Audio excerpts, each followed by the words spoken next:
Okay, so I think we need it in summary. Today, where it says Bee Castle, I got a new hive come in. So what I did was I took 4 frames out of the 8 frames that are in this white part and did 4 here, 4 there. So there's 4 frames in the Bee Castle that have nothing on them in terms of no honeycomb built out.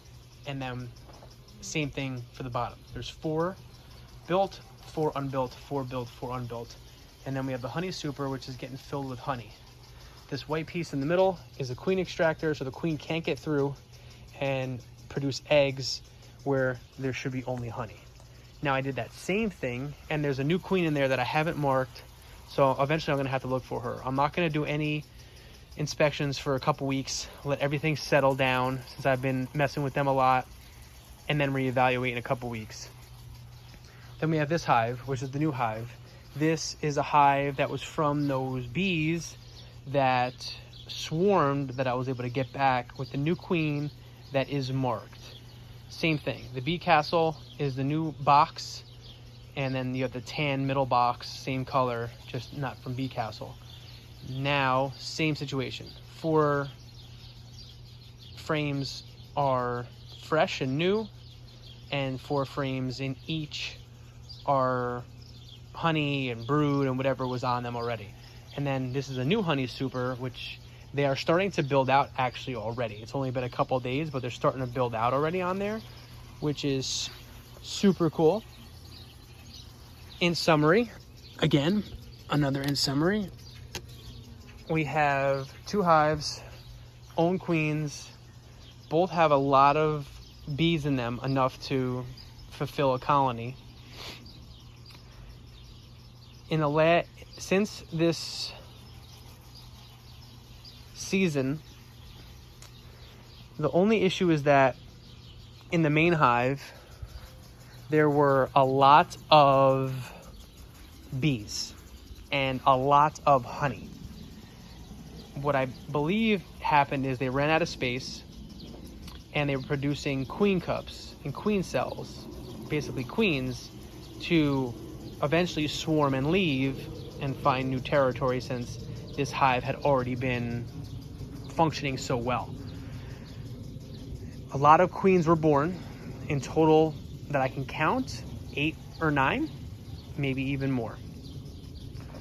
And then one swarmed, and I was able to capture some queens before they were able to actually be born. And then I was also able to take some queen cells off of queens that never were able to be born yet.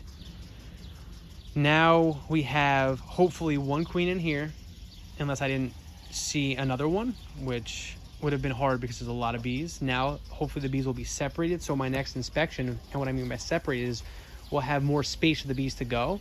And now that the bees are split in 2, I'll be able to hopefully see the queen a little bit easier, since there won't be so many bees congregated in a small amount of frames. Hopefully the yellow honey supers are able to produce honey this year. Next year, what I would do differently is I would make sure that whenever I saw a queen cell getting started and I already had a queen, is to nip that in the bud real quick, get rid of the queen cup. However, people in Facebook say that once a colony has decided they're going to swarm, then they're going to swarm. I don't know how they would do that without a queen. So if I was always killing the queen, maybe they would just leave with the current queen. It's one of those things maybe where I always need to have an extra box available or an extra hive available to make a split. What I should have done is done this before it got to the point where they were making, or once I saw that they were making a queen cups, split the hive, let 1 queen cup survive, and that would be the new queen for that new hive. That's what I would have to do in the future. And that's how you go from 1 hive to 2 hive to 4 hive to 6 hive and so on. You just keep adding hives because you keep doing splits.